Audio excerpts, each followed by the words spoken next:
नमस्कार दोस्तों। स्वागत है आपका मेरे साथ एक और रोमांचक सफर में, जहां हम साथ मिलकर टटोलेंगे इतिहास के पन्नों को। दोस्तों, हम अक्सर सुनते आए हैं कि प्राचीन भारत एक समृद्धि और शक्तिशाली भारत था। जी हां दोस्तों, यह सच है।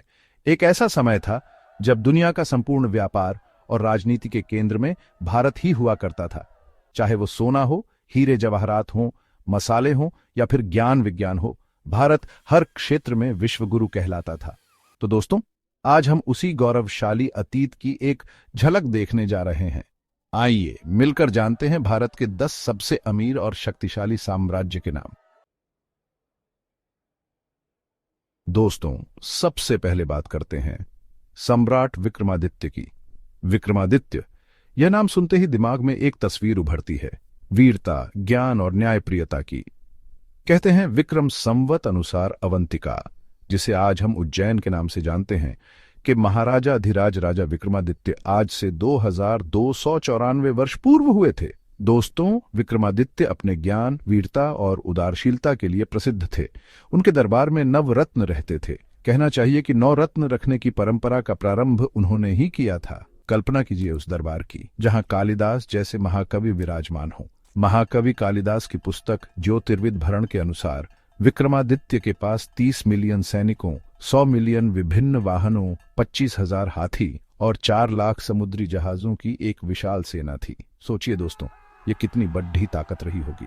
और दोस्तों, ये तो आप जानते ही होंगे कि उनके ही नाम से वर्तमान में भारत में विक्रम संवत प्रचलित है। उज्जैन के सम्राट विक्रमादित्य के बाद समुद्रगुप्त के पुत्र चंद्रगुप्त द्वितीय हुए, जिन्हें चंद्रगुप्त विक्रमादित्य कहा गया।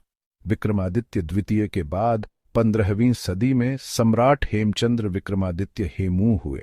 सम्राट हेमचंद्र विक्रमादित्य के बाद विक्रमादित्य पंचम सत्याश्रय के बाद कल्याणी के राज सिंहासन पर आरूढ़ हुए।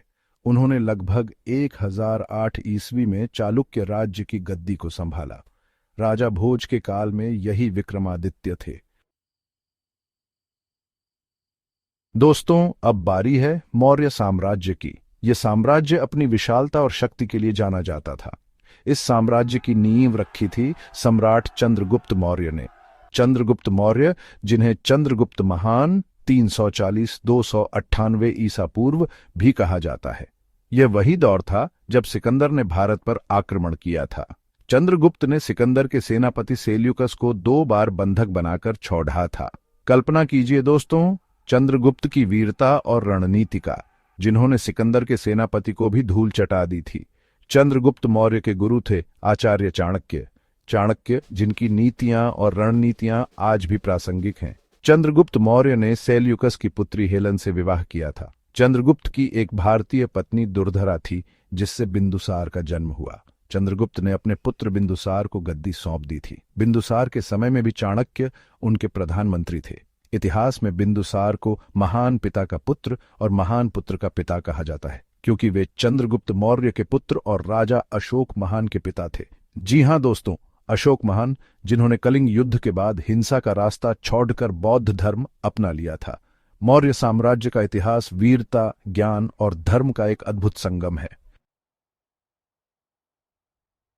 दोस्तों, अब बारी है भारतीय इतिहास के स्वर्णिम युग की। जी हां, मैं बात कर रहा हूं गुप्त साम्राज्य की। गुप्त साम्राज्य के 2 महत्वपूर्ण राजा हुए, पहले समुद्रगुप्त और दूसरे चंद्रगुप्त द्वितीय। शुंग वंश के पतन के बाद सनातन संस्कृति की एकता को फिर से एकजुट करने का श्रेय गुप्त वंश के लोगों को जाता है। गुप्त वंश की स्थापना 320 ईस्वी लगभग चंद्रगुप्त प्रथम ने की थी और 510 ईस्वी तक यह वंश शासन में रहा। इस वंश में अनेक प्रतापी राजा हुए। नृसिंहगुप्त बालादित्य 463 से 473 ईस्वी को छोड़कर सभी गुप्तवंशी राजा वैदिक धर्मावलंबी थे। गुप्त काल को प्राचीन भारत का स्वर्ण युग कहा जाता है। इस काल में कला, विज्ञान, साहित्य और वास्तुकला अपने चरम पर थे। नालंदा विश्वविद्यालय, जो उस समय ज्ञान का सबसे बड़ा केंद्र था, वह भी इसी काल की देन है। दोस्तों, गुप्त साम्राज्य भारतीय संस्कृति और गौरव का प्रतीक था।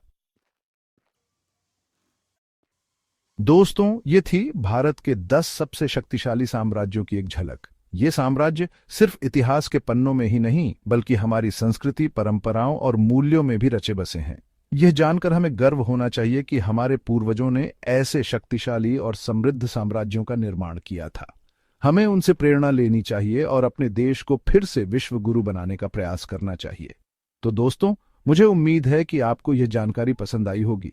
अगर आपको यह वीडियो अच्छा लगा हो तो इसे लाइक और शेयर जरूर करें और ऐसे ही रोचक जानकारी के लिए हमारे चैनल को सब्सक्राइब करना ना भूलें। नमस्कार।